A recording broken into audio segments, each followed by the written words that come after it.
bersyukur saudara terima kasih dari Tuhan. Selamat sore. Kita berbakti dalam kasih Yesus. Kita berkumpul kita puji Tuhan.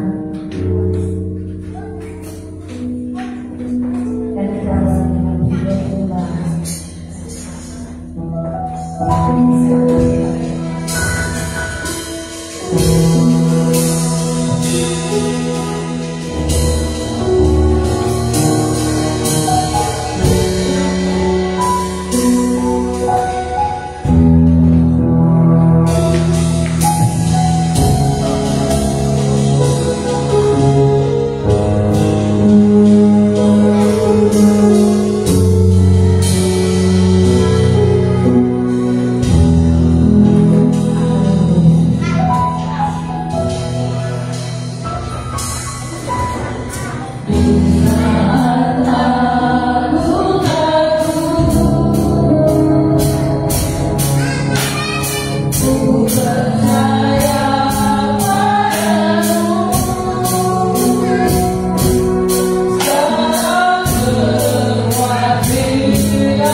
Terima kasih juga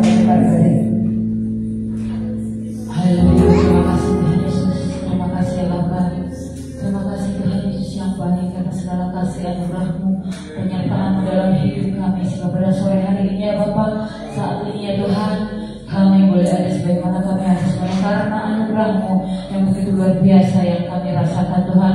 Kami sungguh bersyukur Tuhan karena kasih-Mu tidak pernah berhenti dalam hidup kami.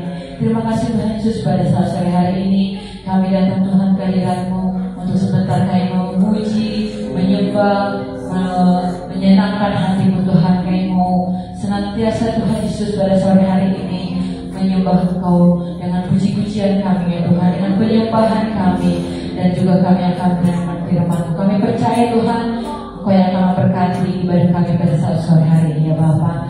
Kami serahkan Tuhan ibadah kami saat ini dalam tangan-Mu, dari awal pertengahan hingga sampai akhirnya. Kiranya Engkau yang menguasai tempat ini, terlebih lebih menguasai hati dan pikiran kami ya Tuhan. Terima kasih Bapa, ampuni kami sebelumnya segala dosa pengelanggaran kami ya Tuhan Yesus, agar kami boleh layak dan berkenan di hadapan-Mu. Terpujilah Engkau ya Tuhan, di dalam nama Tuhan Yesus Kristus kami akan mulai dari kami. Haleluya, haleluya, amin. Kita akan pujian kasih dengan Kristus.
Kita akan kali ini seperti wanita. Oh,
kasih, saya ingin membagikan kesaksian saya bagaimana cara pertolongan Tuhan dalam kehidupan saya pribadi ya.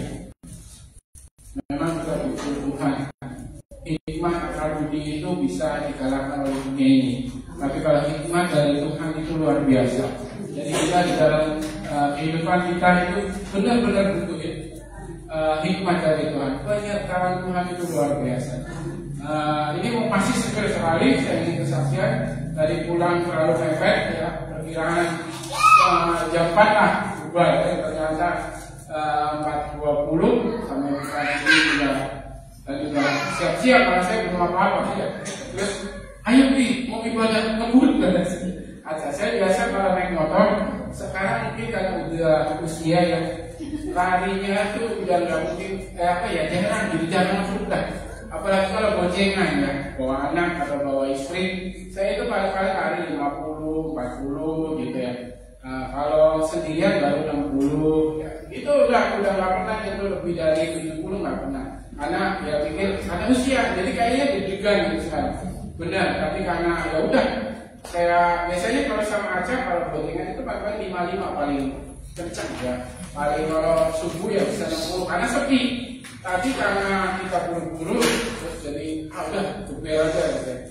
Ternyata saya sudah dengan waspada, dengan sangat waspada, kiri kanan saya lihatin, depan saya lihatin, belakang saya lihatin, ada aja ya. Di pasar Manuk saya sudah mengurangi kecepatan saya sekitar 50-an. Tiba-tiba orang dari habis belanja di pinggiran jalan itu langsung aja nengok, cus, gitu. Bukan nengok kepalanya aja, motornya, cus. Saya otomatis ngerem mendadak ya, saksinya asal. Jadi saya rada ngepot. Nah di otak saya itu mikir, ambil kanan apa ambil kiri. Udah motor udah ngepot, kalau udah kena di tengah nih. Orang ini pasti kena. Kata saya itu dalam hati cuma ada yang bilang ambil kiri. Orang itu diam tadi. Harusnya kan udah nikung tuh langsung ya. Karena sebelah sana tuh kosong. Saya langsung dia malah panik, laki-laki loh, jangan ada laki-laki panik ya. Ini mau panik malah diem. Nah, udah jadi saya ada ngepot tuh. Saya ngepot gitu, saya ambil kiri. Puji Tuhan, lolos orangnya jalan. Udah rada-rada lepas tuh, karena satu bawa Aca ya. Kalau sendirian nggak apa-apa, bulan sendirian. Oke, bawa anak kan bulan gak enak juga ya. Buru-buru takutnya saya pikir oh ini nggak naik motor apalagi status saya agak pendetanya itu naik motor pendeta mau seragam sebelum gitu ya. Puji Tuhan, tapi Tuhan berkehendak lain bisa jadi disertai kami selamat sampai gereja itu karena pernyataan Tuhan. Dan yang kedua saya ingin memberikan kesaksian. Ini sebenarnya bukan kesaksian tapi himbauan. Butuhnya kita komunikasi dengan Tuhan, butuhnya kita itu baca firman, butuhnya kita itu berdoa dengan pribadi, waktu pribadi ya, bukan berdoa lima waktu seperti makan, seperti mau pergi, tapi berdoa ada waktu sendiri, mau pagi, mau malam, terserah, tapi ada waktu sendiri itu penting. Karena apa? 1 minggu lalu ada seorang ibu, ya, dia itu mau transfer ke saya dengan nominal 1 juta. Nah, waktu itu dia udah ngeluarin uangnya 1 juta, terus rekeningnya ada, terus ada notanya, dia tunjukin tunjukin di WA-nya, kodenya ini ya, oh katanya. Ya, saya ini mau ngirim kemana, Bu? Karena yang setahu saya ini ibu kalau ngirim ke anaknya, kalau enggak anaknya yang ngirim dia, gitu ya. Oh ini saya mau, untung saya nggak jadi, nggak tahu saya sudah tulis namanya keluar, nominalnya keluar, tinggal send saya kirim. Tapi waktu itu saya kok kayak ditahan, Ibu, ini benar. Kok pakai kode? Setahu saya nggak ada kode-kodean. Kalau kode-kodean maaf kata ya, itu biasanya buat judi online ya, biar karena segitu banyaknya itu pakai kode. Nah, ini kok ibunya judi online, tapi saya nggak percaya. Saya tanya, Bu, puasa apa ini? Oh, saya dapat giveaway, apa sih ya? Giveaway ya. Dia di WA. Di WA dengan satu orang di Amerika di mana lah ditunjukkan satu box ya, pakai boxnya itu PX itu ya, pengiriman luar itu FEX ya, ya itu lah. Nah itu ngirim itu ditunjukin boxnya, ditunjukin hadiahnya, jam sepasang jam emas merek Rolex HP-nya satu, terus katanya diselipin uang di dalam hadiah. Itu juga di foto ini. Jadi ibu ini tertarik dan kejadian itu nggak satu kali, dia sudah ditelepon 3 kali. Bu, kenapa nggak disetor-setor, nggak ditransfer? Sampai dijebaknya ada orang berikutnya yang menyatakan, Bu, barangnya sudah di Jakarta, ibu tinggal, saya minta uang 1 juta untuk kirim ke rumah ibu. Nah, yang saya tadi bilang, kita itu butuh Tuhan, kita itu butuh hikmat dari Tuhan, kita itu butuh apa ya, kita yang Roh Kudus ini yang menghalangi apapun yang dibuat jahat oleh manusia. Ya, ibu ini tetap ngeyel. Ya, dan saya pribadi saya tidak mau transfer, enggak Bu, ini penipuan. Kebetulan ada seorang ibu datang dulu ngasih tahu yang sama. Jangan Bu, kalau daripada itu kasih saya aja 1 juta, udah ini ya, lumayan. Saya juga mau Bu, saya tetap ya, udah tuh. Itu kejadiannya hari Rabu. Ternyata Rabu sore jam 4 sama saya masuk, habis tutup toko lagi di gereja, lagi siap-siap, datang lagi ibu itu. Nomor yang kedua itu sudah saya blokir, tapi tetap aja ibu ini kayak dihipnotis, kayak sudah pasrah.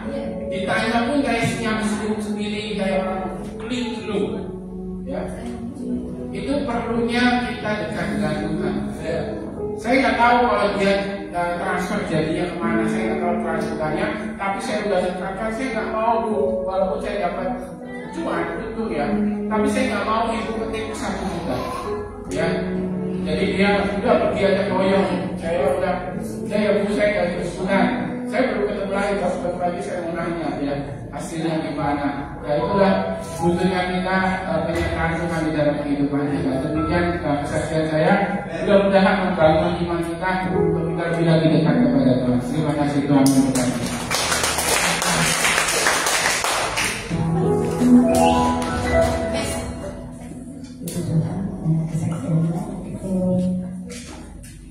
Kalau kita tahan Tuhan, kita kasih Tuhan harus mau.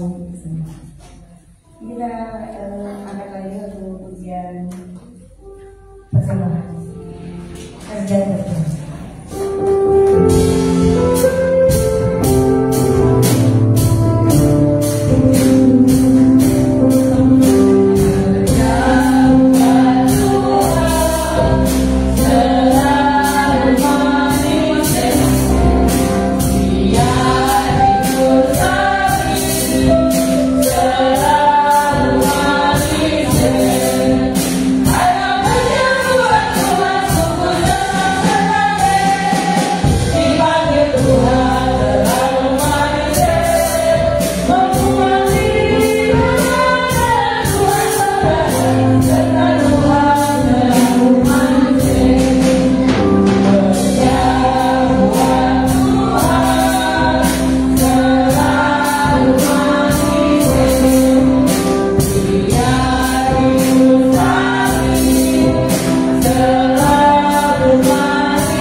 Tuhan untuk beribadah di sini ya Tuhan. Engkau menyertai kami Tuhan dari awal hingga sekarang ya Tuhan.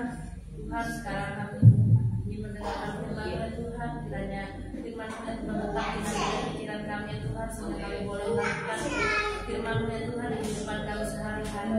Tuhan kami melayan firman Tuhan hari ini, kiranya Engkau kuasai dan oleh memang pasti sehingga apa yang dia sampaikan boleh berkenan di hadapan-Nya Bapa. Terima kasih ya Bapa, sebagian persembahan yang kami berikan ya Tuhan, kiranya boleh menjadi kerjaan kemuliaan nama ya Bapa. Terima kasih Bapa, di dalam nama Tuhan Yesus. Amin.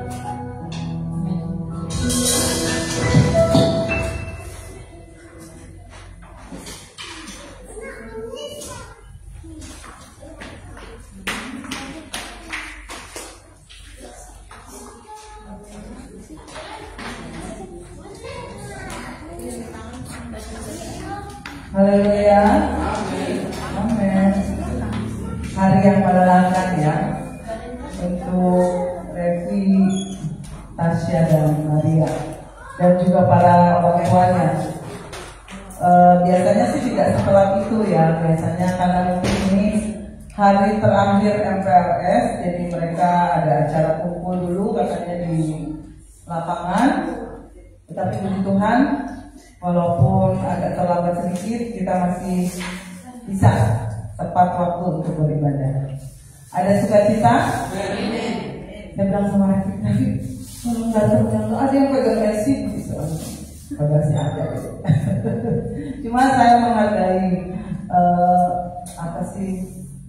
kerinduannya Rafi untuk melayani. Walaupun mungkin katanya sudah nggak ada ya, udah pergi kan? Belum pergi. Katanya tadi udah. Oh, motornya bermasalah. Oh, pantesan tadi ada Om Dewi lihat di Om Kengwang ya, dibenerin situ, enggak? Udah bener? Udah. Jadi besok berangkatnya.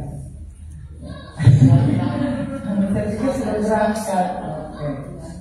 Semoga besok tidak ada halangan ya. Makanya kamu relakan, jangan. Sebenarnya dalam hatinya nangis ya. Puji Tuhan ya. Memang kadang-kadang ada momen-momen kita harus berpisah ya.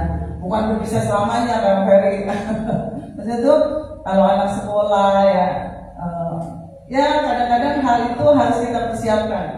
Saya sedang mempersiapkan diri untuk nanti berpisah dengan Tasya kalau dia melanjutkan kuliah ya. Itu harus dipersiapkan loh saudara. Karena kalau enggak kita akan nggak rela gitu. Istilahnya kita tidak siap menghadapi perubahan.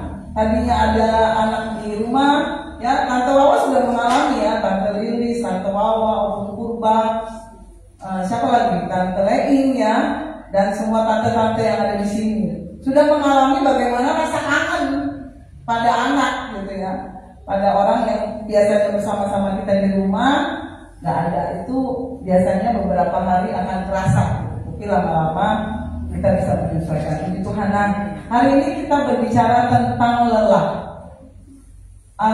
Saya percaya kita semua yang ada di sini tidak kebal dengan yang namanya lelah. Ya, semua orang, semua siapapun itu, mau dia orang penting, tidak penting, ganteng, tidak ganteng, cantik, tidak cantik, orang kaya, orang miskin, pasti pernah merasakan yang namanya suatu kelelahan. Ya. Karena apalagi setelah pandemi banyak yang mengalami ini gitu loh. Tapi malam hari ini saya percaya kita punya keberanian untuk berkata jangan lelah. Ya. Jangan lelah, kita harus menang atas segala kelelahan kita dalam bentuk apapun. Kita bisa lelah dalam keadaan apapun ya, karena kelelahan itu secara gampangnya gitu ya adalah hilangnya energi dalam diri seseorang ya. Pengertian lelah yang gampang lah ya. Hilangnya energi dalam diri seseorang akibat pemakaian energi yang berlebihan ya. Singkatnya besar pasak daripada riang. Jadi Harusnya energi kita tuh kapasitasnya cuma 100, kita mengeluarkannya 150, dan itu yang membuat kita lelah, ya. Karena energi yang ada dalam hidup kita terkuras. Bahkan dengan adanya kemajuan teknologi saat ini, saudara, itu persaingan menjadi lebih ketat. Karena ketika globalisasi terjadi di dunia, itu kayaknya kita tuh gak ada batasannya, betul? Kita bisa tahu berita di Amerika sekarang juga. Dulu kan kita baru tahu karena keterbatasan informasi, kita baru tahu misalnya besoknya atau 2 hari kemudian. Tapi dengan kecanggihan teknologi, kita itu kayaknya serba dikejar-kejar, ya. Informasi terjadi begitu cepat. Itu mengakibatkan adanya kelelahan secara fisik dan secara jiwa. Wow. Oh, dikunci. Mana lagi yang kunci ya, Wan? Abai, Wannya abai. Dia lucu kalau ngomong, saudara. Mumpung lagi lucu, nanti kalau nggak lucu. Ada orang, saudara, mengalami kelelahan dikejar-kejar utang piutang, ya. Ada orang yang mengalami kelelahan loh. Dia dipermalukan mungkin di tempat kerjanya.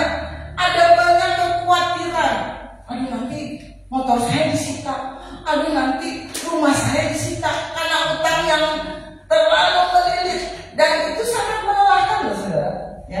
Ada juga mungkin orang yang mengalami kelelahan karena sakit penyakitnya yang tidak kunjung sembuh. Sudah berobat bolak-balik mengeluarkan biaya yang banyak, tapi nggak sembuh-sembuh.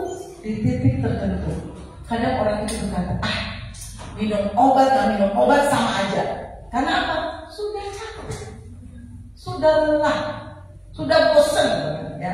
Nah, kelelahan yang berlangsung terus-menerus biasanya yang pertama akan menyerang tubuh kita secara fisik, ya. Karena tubuh nggak bisa dibohongin. Mungkin secara jiwa kita bisa bersandiwara, tapi kalau efek ke tubuh nggak bisa bohong. Maka muncullah penyakit migrain, muncullah penyakit lambung, apalagi muncullah penyakit-penyakit yang terjadi ada karena efek dari kelelahan, ya.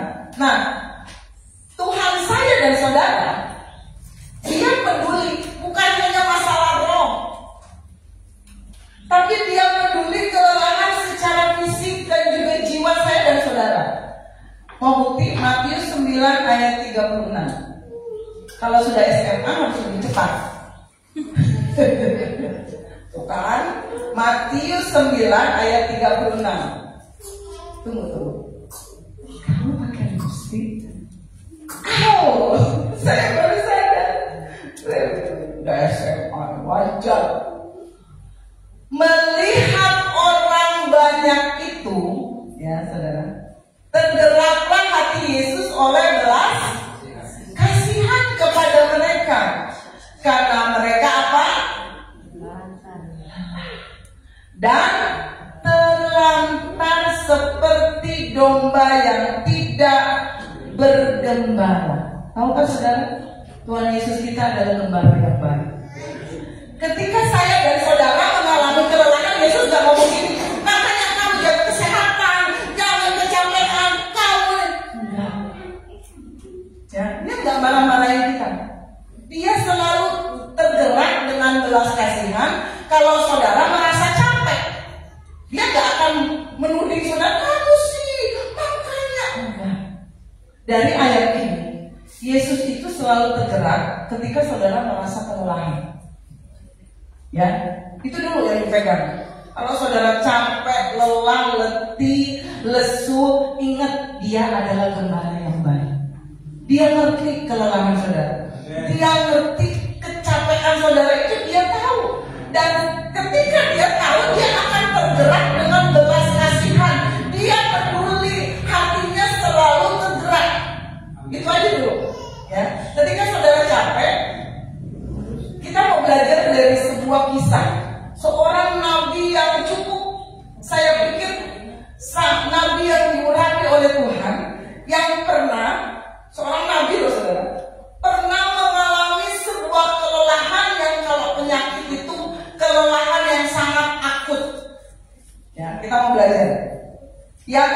5 ayat 17.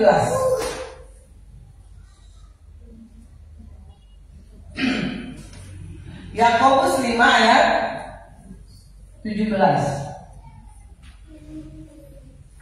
Siapa di sini saudara? Adalah manusia biasa, sama seperti Tante Toris, sama seperti Juan, sama seperti yang itu siapa ya? Tidak, Dali. Saya tuh belum bisa bedain. Maaf ya. Maafkan Tante Jaya. Saya belum bisa langsung membedakan antara Dinda sama Dayu. Elia sama seperti saya dan saudara, sama manusia biasa. Itu dulu ya yang dipegang. Dan dia telah berdoa, dia telah bersungguh-sungguh berdoa supaya hujan jangan turun, dan hujan pun tidak turun di bumi selama 3 tahun 6. Kita nggak dapat hujan 6 bulan aja udah kering kerontang, kepanasan, kulitnya udah merah-merah, gas langka, ya kan? Karena efek dari tidak turun hujan itu pun cuma berapa bulan loh saudara, tapi ini selama 3 tahun 6 bulan. Semoga Tuhan tidak mempraktekkan hal itu saat ini ya. Kita berapa bulan gak dapat hujan dan udah pusing, apalagi 3 tahun 6 bulan ya. Mau gimana gitu ya, secara logika ya. Nah, perhatikan ayat ini. Seseorang yang doanya bisa menghentikan hujan. Ada di sini yang berdoa sungguh-sungguh, hujan gak ada di kota Haudri selama 3,5 tahun lah, anggaplah. Ada? Saudara pernah dengar? Oh, hamba Tuhan di sana 3,5 tahun bisa membuat tidak hujan. Ada? Saudara pernah dengar? Belum kan? Setahu saya belum pernah dengar. Tapi ini Elia yang notabene adalah manusia sama seperti saya dan saudara, melakukan hal itu dan hujan tidak turun 3 tahun 6 bulan. Saya percaya Elia itu adalah orang yang diurapi oleh Tuhan, dekat sama Tuhan, intim sama Tuhan, sampai dia bisa menggerakkan hati Tuhan untuk tidak menurunkan hujan 3 tahun 6 bulan. Nah, ayat ini diawali oleh itu, saudara. Elia adalah manusia biasa, ya. Nah, sama seperti saya dan Om Ferry. Betul? Nah, Elia yang luar biasa ini, saudara kan lebih hebat ya. So dia Elia itu sungguh-sungguh berdoa, hujan gak turun 3 tahun 6 bulan. Tahukah saudara, seorang sekelas Elia pernah mengalami sebuah kelelahan yang sangat fatal, sangat akut. Senggol lagi, ya. Perhatikan, jangankan Elia, Yesus kita aja pernah mengalami kelelahan, ya. Saudara ingat cerita percakapan perempuan Samaria dengan Yesus di tepi sumur? Di situ ada kalimat yang mencatat kalau Yesus sedang mengalami kelelahan. Dari 2 fakta ini, ya, dari 2 kenyataan ini, saya mau kasih tahu pada saudara bahwa berarti kelelahan, capek dan teman-temannya adalah sebuah reaksi normal bagi saya dan saudara, bagi manusia. Saudara jangan merasa, aduh, saya kok suka capek ya. Itu wajar sebagai manusia biasa, ya, wajar. Itu reaksi yang normal.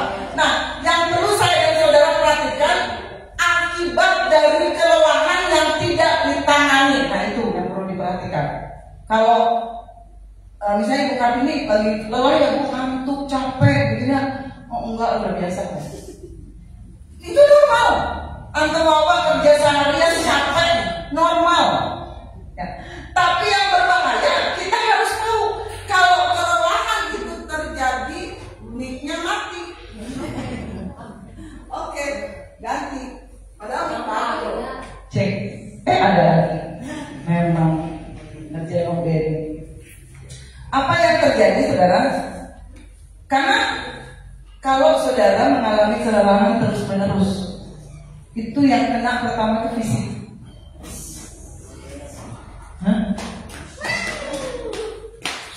Ya, yang kena pertama itu fisik. Nah, kita mau tahu apa yang terjadi ketika saya dan saudara lelah, capek. Beberapa akibat dari kelelahan. Satu, raja-raja ini yang dialami oleh Elia. Elia yang bisa membuat hujan tidak turun di bumi 3 tahun 6 bulan pernah mengalami hal ini. 1 Raja-Raja 19 ayat 3 bagian A. 1 Raja-Raja 19 ayat 3. Maka takutlah dia. Kalau saudara baca di atasnya, ia itu adalah Elia, ya.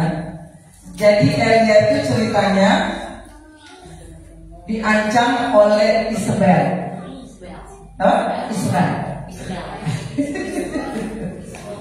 Jadi Elia itu sudah menumpas 450 nabi Baal. Isabel marah. Isabel kirim WA ke Elia kalau zaman sekarang. Bapak pendeta Elia yang terhormat.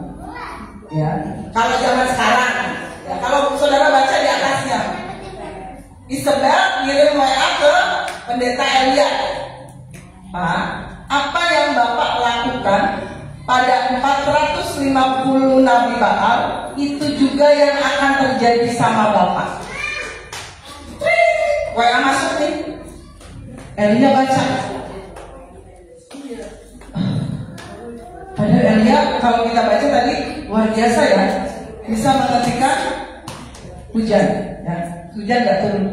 Tapi apa yang terjadi ketika Elia di titik terendah kelelahannya?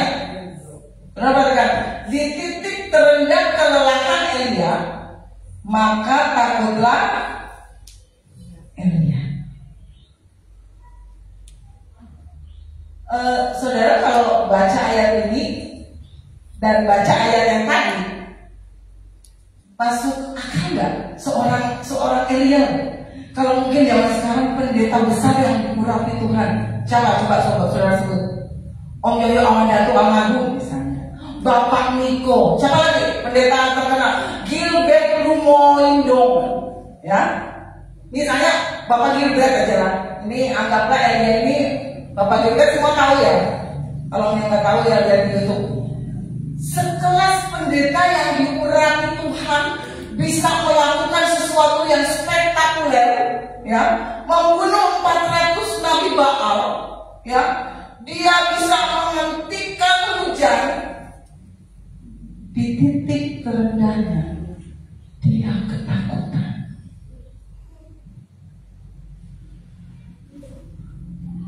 Jadi akibat pertama dari kalau saya dan saudara lelah, kita akan mudah mengalami ketakutan. Jangan biarkan kelelahan itu menumpuk ya saudara. Karena ini yang terjadi sama Elia. Kalau zaman sekarang pendeta sekelas Elia yang diurapi Tuhan, yang dekat sama Tuhan, dia tahu ayat-ayat, dia tahu semua tentang mungkin Alkitab, bisa mengalami ketakutan. Elia itu bukan orang yang penakut loh saudara. Kalau saudara baca cerita sebelumnya, menghadapi 400 nabi Baal, dia tumpas semuanya, dikepung 50 prajurit, dia hadapi semuanya. Elia tak takut. Bahkan Elia berdoa supaya api turun dari langit.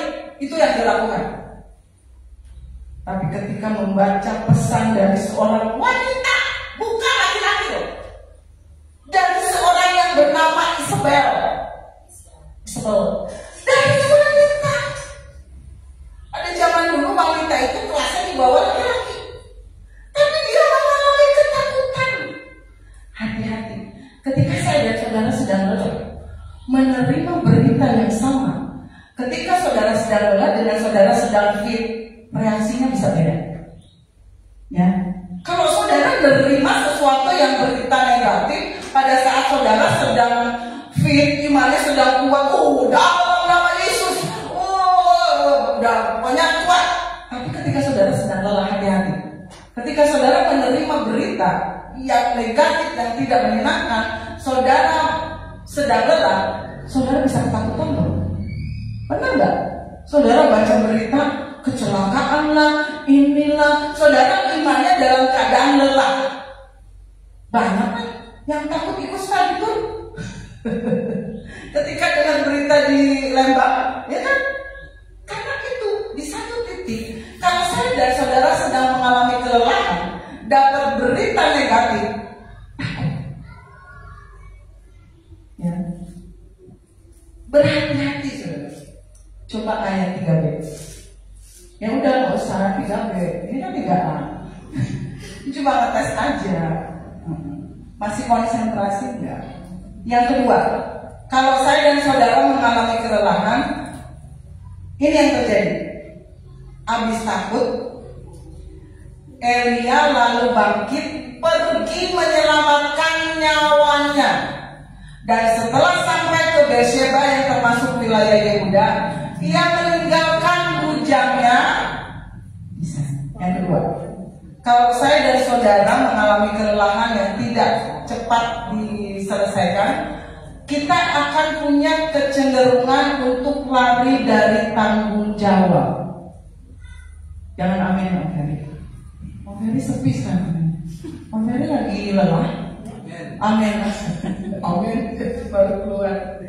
Elia ini ketika mengalami kelelahan, pertama dia takut, dia ketakutan loh. Yang kedua, dia ingin lari dari tanggung jawab, pengen sembunyi, pengen gak ketemu siapa-siapa. Ya, mungkin kalau sekarang ingin meninggalkan pekerjaan, ingin meninggalkan pelayanan, udahlah mungkin saya gak mau lagi melayani, saya capek. Ada yang di sini suka pernah mengalami itu? Capek bukan? Capek. Buatnya capek. Oh enggak, puji Tuhan. Karena kita gitu kan, kalau lagi capek di kelas dengan seseorang, terutama di pelayanan, kita capek loh. Udah enggak lagi pengen melayani. Itu yang dialami Elia. Dia pergi nyelamatin diri, meninggalkan tanggung jawab, bujangnya aja ditinggal. Pengen sembunyi, gak mau ketemu siapa-siapa, jangan kasih kesempatan sama iblis. Ya, malam ini kalau saya dan saudara lelah, jangan lari dari masalah. Kalau kita lari dari masalah, itu masalah kejar kita terus. Kemanapun saudara pergi, sampai ke ujung dunia pun, ketika saya dan saudara lari dari masalah, itu masalah ngintilin terus dalam bentuk yang lain. Ya. Ayat 4 bagian A. Hal ketiga yang terjadi kalau saudara mengalami kelelahan yang berkepanjangan. Ayat 4 bagian A. Nanti tolong bacain.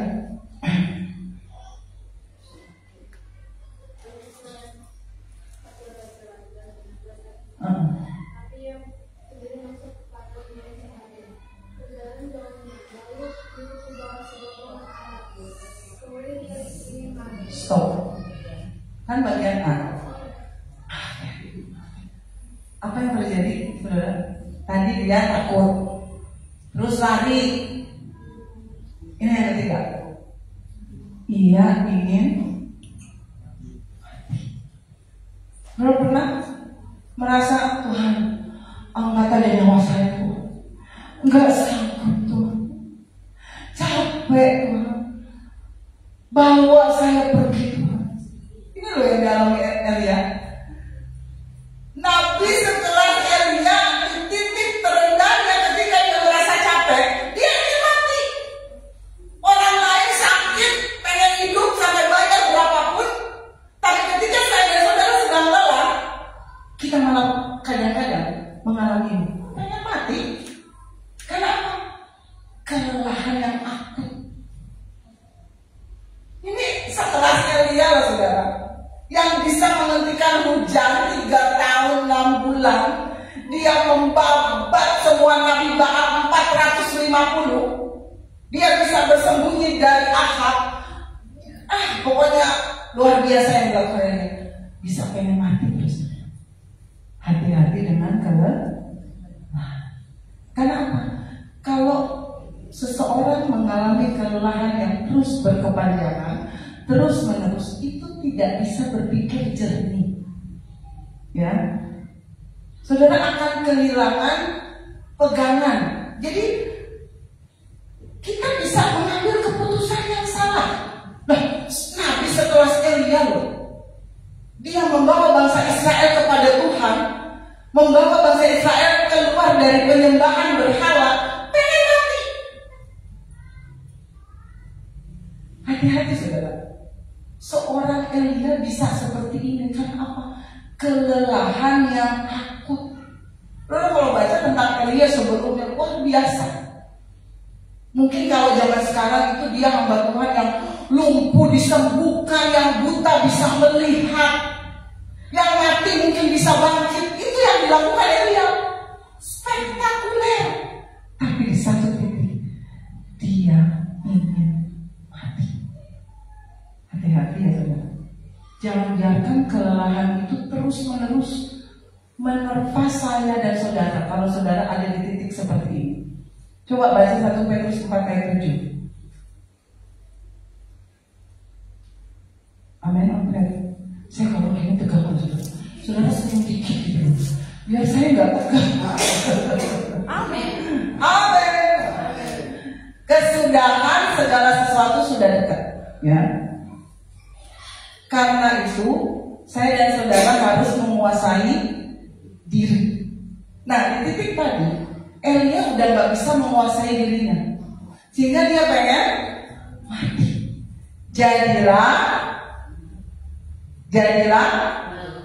tenang. Gimana ngomongnya? Tenang. Ngomongnya kayak malam kelelahan, ngantuk. Saya mengalami, karena saya pernah punya anak.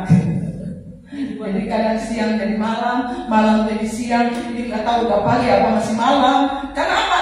Jet lag. Harus saya tidur, ya kan? Ya kan? Saya pernah mengalami. Tapi jadilah tenang. Amin yang tenang. Amin. Supaya kita bisa bukan amin,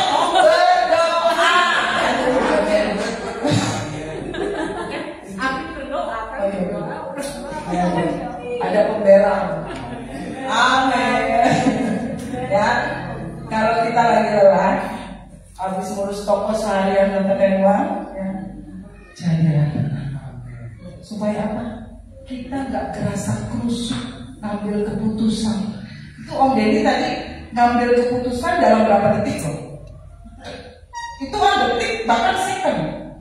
Ya, di bawah detik itu, di bawah detik itu.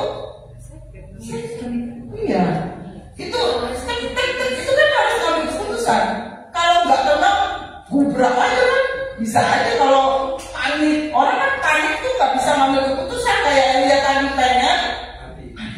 Tapi kalau saudara tenang, di tengah badai pun kayak Yesus di perahu, bisa apa? Murid-muridnya kan, guru, badai. Gurunya, bisakah saudara tenang ketika badai menerpa hidup saudara? Oh, haleluya. Kita mau belajar dari seorang saudara. Itu yang terjadi ya. Kalau saudara mengalami kelelahan, nanti saya kasih triknya ya. Saya kasih tipsnya untuk mengatasi kelelahan. Nah, ketika kita tenang, kita bisa berdoa. Kalau kita sudah berdoa, itu Tuhan kasih hikmat untuk ambil keputusan. Dan keputusan yang dari Tuhan, itulah yang terbaik ya. Kenapa kita harus tenang? Supaya kita bisa berdoa. Kalau orang nggak tenang, nggak bisa doa. Doanya aja udah nggak konsentrasi. Tapi kalau saudara tenang, ambil waktu, saudara akan merasakan ketenangan. Ayat 4b yang tadi, 1 Raja-Raja 19 ayat 4 bagian B, coba. Neng geris dari anjatan, coba dibuka. 1 Raja-Raja 19 ayat 4 bagian B. Nah, tadi dia ingin mati. Habis pengen mati, pengen apa nih? Nah, kita mau tahu. Habis dia takut. Terus apa nomor 2 tadi? Habis dia takut. Apa lari dari kenyataan? Yang ketiga pengen mati. Nah, yang keempat nih. Cukuplah itu sekarang ya Tuhan. Baik baca puisi. Ambillah nyawaku. Tetap pengen mati. Sebab aku ini tidak lebih baik daripada nenek moyang. Nenek moyangnya Dina itu membawa bangsa Israel menyembah berhala. Dia bisa ngomong gitu loh. Berarti dia tidak lebih baik dari nenek moyangnya yang membawa bangsa Israel melakukan penyembahan berhala kepada nabi-nabi Baal. Di mana pikirannya? Ya kan? Udah nggak jernih lagi. Elia merasa apa yang dikerjakan selama ini sia-sia. Saudara pernah? Udahlah Tuhan, saya sudah nggak mau berekspektasi lagi. Capek Tuhan, Tuhan. Udahlah biar impian saya terkubur dalam-dalam di dalam sanubari hatiku yang paling dalam. Oh, sampai kesel. Ya, Elia itu udah ini kelelahan akut loh saudara. Dia sampai mau mati dan sampai bilang semua yang saya kerjakan Tuhan sia-sia, gak ada gunanya. Saudara kalau ingat kata sia-sia, ini juga yang terjadi pada seorang yang paling kaya di dunia. Siapa? Mana sih? Orang yang paling kaya di dunia di Alkitab siapa lu? Udah dengar namanya semua? Bukan. Ini yang dikatakan seorang yang paling kaya. Raffi Ahmad lewat, Atta Halilintar lewat. Siapa itu yang punya jarum lewat? Yang di India lewat. Mr. Beast. Apa? Mr. Beast. Pengkhotbah 1 ayat 2. Ini yang dikatakan seseorang yang paling kaya di dunia di Alkitab.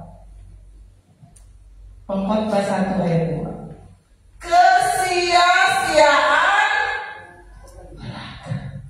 kata pengkhotbah. Kesia-siaan, diulang lagi, belaka. Segala sesuatu adalah hati-hati. Bahkan orang sekelas Salomo pun pernah berkata segala sesuatu sia-sia. Kurang apa Salomo kaya? Tapi katanya semua sia-sia. Anjatan sia-sia. Itu kata Salomo. Mobil yang saudara miliki sia-sia. Pencapaian yang saudara raih sia-sia. Orang kalau udah capek gitu ya, iblis ingin kita nyerah. Sia-sia. Apa yang saya lakukan bagi pekerjaan Tuhan itu sia-sia. Misalnya ya. Kita kalau udah ada di titik capek yang akut kayak gitu ya, iblis akan selalu mengambil kesempatan dari setiap kelelahan saya dan saudara. Makanya dicas kembali tubuh kita, jiwa kita, roh kita ya. Coba kita lompat dari yang tadi 1 Raja-Raja 19 ayat 10 bagian B. Apa yang terjadi kalau saudara mengalami kelelahan terus menerus? Coba ayat 10 bagian B. Nah, dia berkata, Elia ini berkata sama Tuhan, Tuhan, hanya aku seorang diri yang masih hidup, dan mereka ingin mencabut nyawaku. Jadi dia merasa seorang diri, gak ada teman, gak ada siapa-siapa. Tuhan, cabut aja nyawa saya udah gak ada yang dukung lagi, gak ada yang menghargai saya, gak ada yang peduli sama saya. Padahal kalau saudara baca di Alkitab, dia masih punya bujang yang setia yang dia tinggalkan tadi.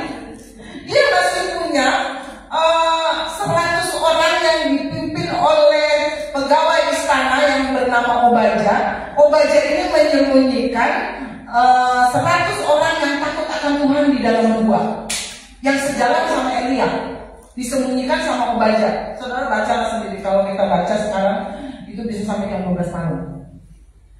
Dan juga masih banyak yang lain yang sebenarnya tidak menyembah Nabi Baal. Masih banyak orang yang sejalan sama Elia, takut akan Tuhan, tapi ketika dia ada di titik kelemahan yang akut, dia ketakutan, pengen mati, dan dia merasa sendiri. Hati-hati saudara. Kalau saudara udah merasa, aduh, saya kayaknya berjuang sendiri deh. Saya kayaknya gak ada yang dukung lagi.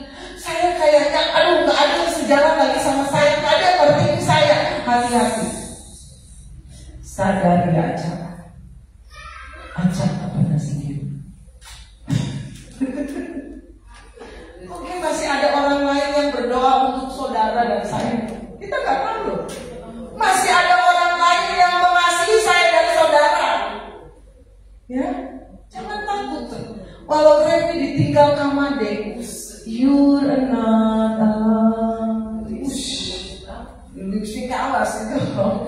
Ya, yes. Kalaupun ya kasarnya, semua orang meninggalkan saudara, masih ada Yesus yang tetap setia. Kalau kita aja kenceng ya.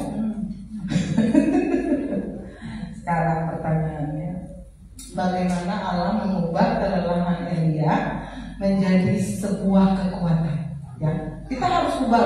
Kalau saudara merasa lelah, jangan jalan di tempat di kelelahan itu. Udah gak apa-apa, saya capek. Udah gak apa-apa, cabut aja nyawa saya. Udah saya gak mau makan, saya gak mau ketemu orang. Saya pengen mati aja. Jangan. Ya, perjalanan masih panjang. Allah turut bekerja dalam setiap kelelahan saya dan saudara. Yang pertama, yang harus saya dan saudara lakukan kalau merasa lelah. 1 Raja-Raja 19 ayat 5 bagian A. Aja, mau baca ya. Yang A aja. Sampai akar itu. 1 Raja-Raja 19 ayat 5. Sudah itu dia berbaring dan tidur di bawah pohon ara.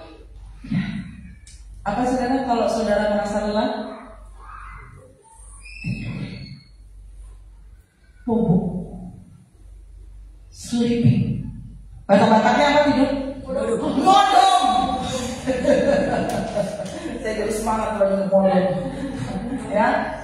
Kalau saudara capek, lelah, letih, lesu, nggak ada obat yang lain, cuma katakan modong, berbaring dan tidur. Tutup toko, berhenti dulu kerja, suruh orang. Jangan semua dilakukan sendiri. Saudara dan saya bukan robot. Tidur. Amin. Simpel kan? Alkitab itu simpel loh. Tuhan itu suruh tidur. Elia, ya, istirahat. Nah, banyak orang zaman sekarang ketika lelah, banyak persoalan, malah nggak bisa tidur, malah main HP, lihat YouTube, begadang, ya kan? Padahal firman Tuhan katakan tidur, bubuk. Ketika saya dan saudara tidur, itu tubuh mengeluarkan sebuah cairan yang bisa memulihkan tubuh saya dan saudara. Amin. Tidur. Nah, itu banyak persoalannya hari-hari ini. Orang yang mengalami kelelahan malah nggak bisa tidur. Ya nggak pulih dari kelelahan, betul? Ya, Mazmur 23 ayat 1 sampai 3. Apa yang firman ini masih nyambung dengan ayat ini. Apa yang harus saya dan saudara lakukan ketika sedang lelah? Mazmur 23 ayat 1 sampai 3. Coba nyanyi.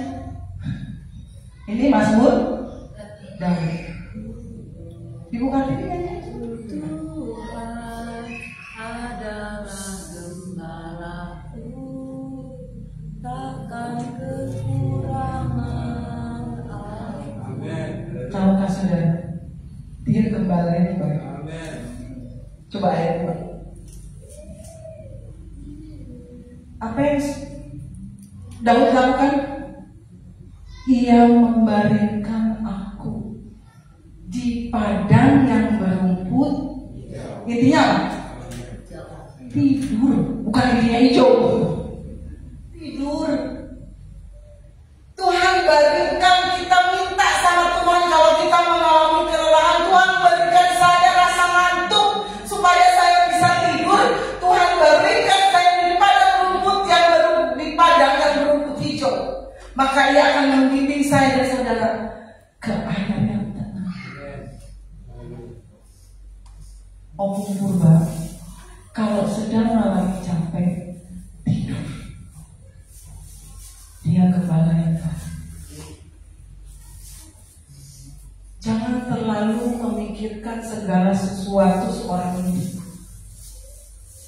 Biarkan ketika saya dan saudara tidur, Dia bekerja memberkati saya dan saudara.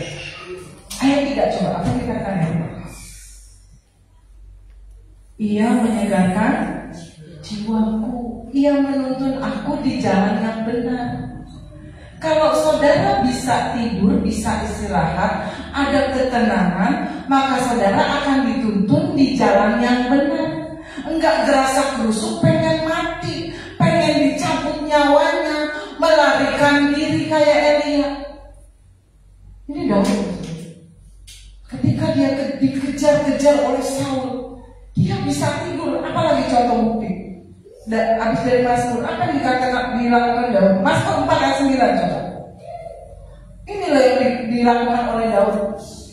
Ayat 9, Mazmur 4 ayat 9.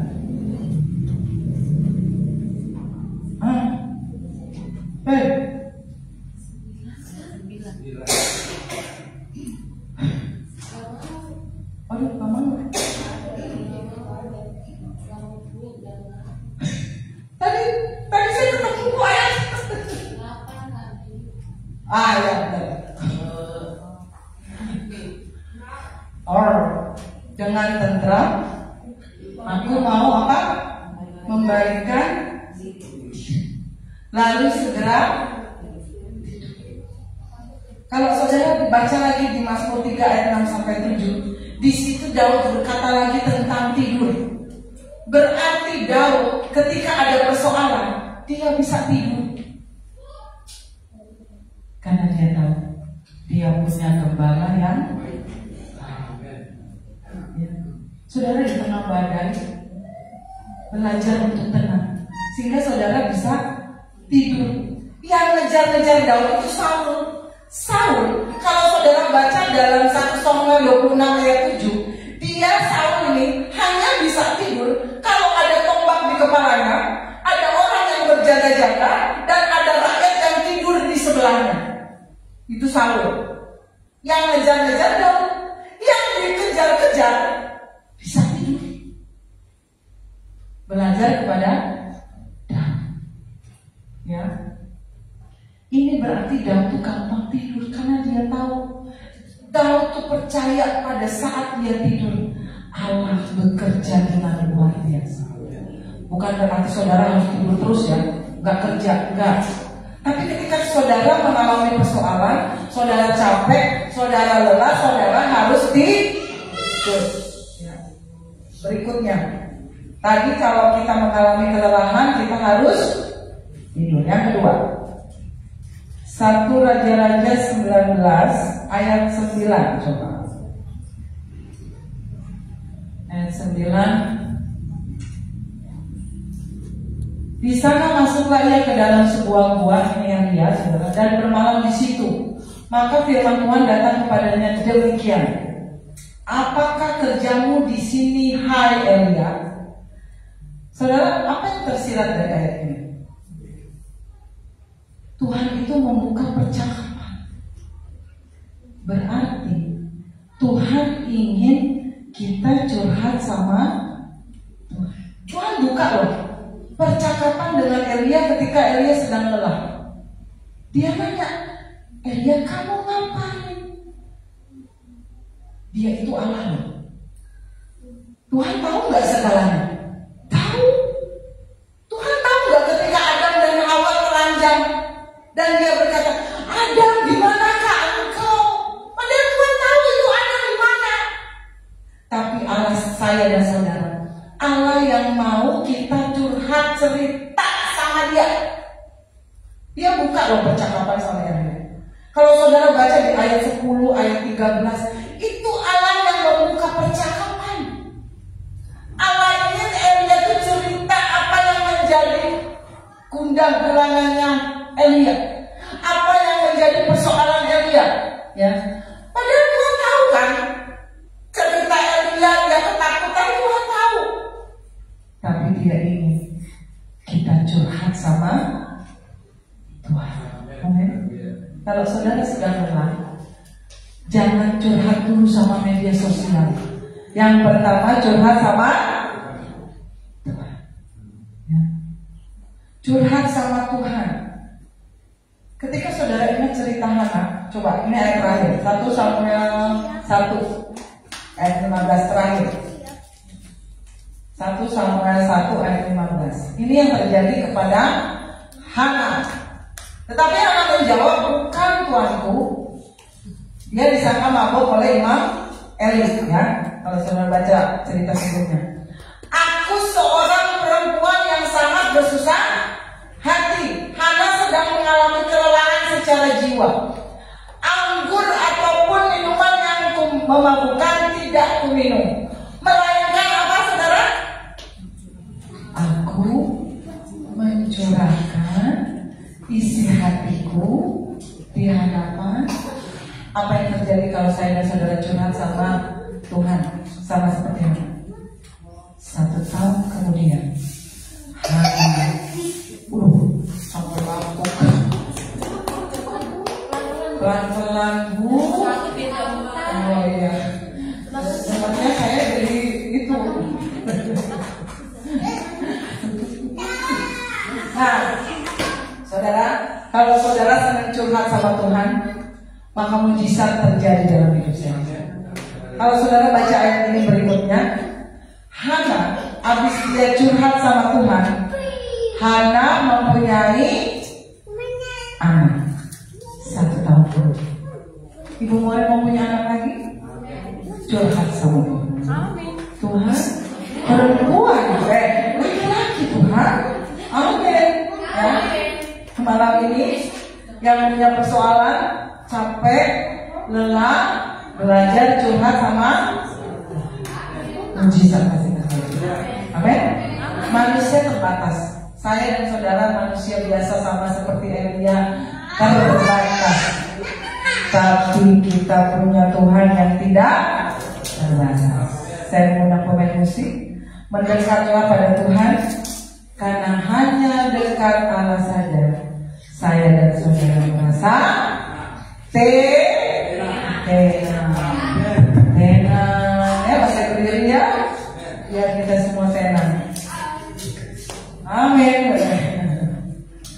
Nyanyikan pujian dengan kerinduan. Saudara yang saat ini, saya kan bilang berdiri. Tenang ya, kalau saudara tenang ya, mendekat sama Tuhan. Curhat sama Tuhan, curahkan isi hatimu sama Tuhan, cerita sama Tuhan, ngobrol sama Tuhan, kasih tahu isi hatimu sama Tuhan. Dia Allah yang hidup, Dia Allah yang berkuasa, Dia tidak pernah tertidur, Dia selalu bekerja. Ketika saya saudara mendekat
curhatlah pada Tuhan malam hari ini.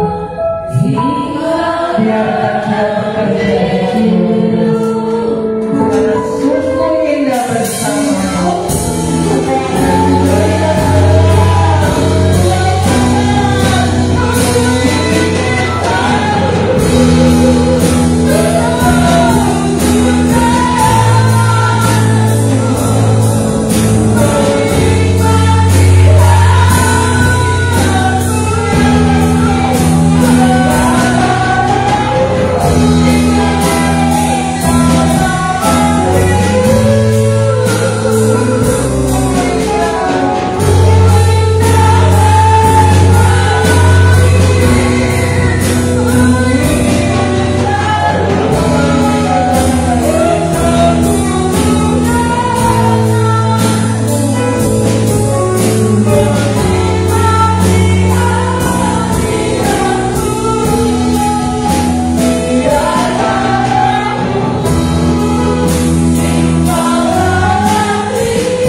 dan memberi engkau kasih karunia. Tuhan menghadapkan wajahnya kepadamu dan memberi engkau damai sejahtera. Jemaat yang dikasih Tuhan pulang kantor dalam persekutuan, dalam kasih Allah Bapa, Anaknya yang tunggal Tuhan Yesus Kristus dan Roh Kudus menyertai kita sampai maranatha. Tuhan Yesus memberkati. Amin.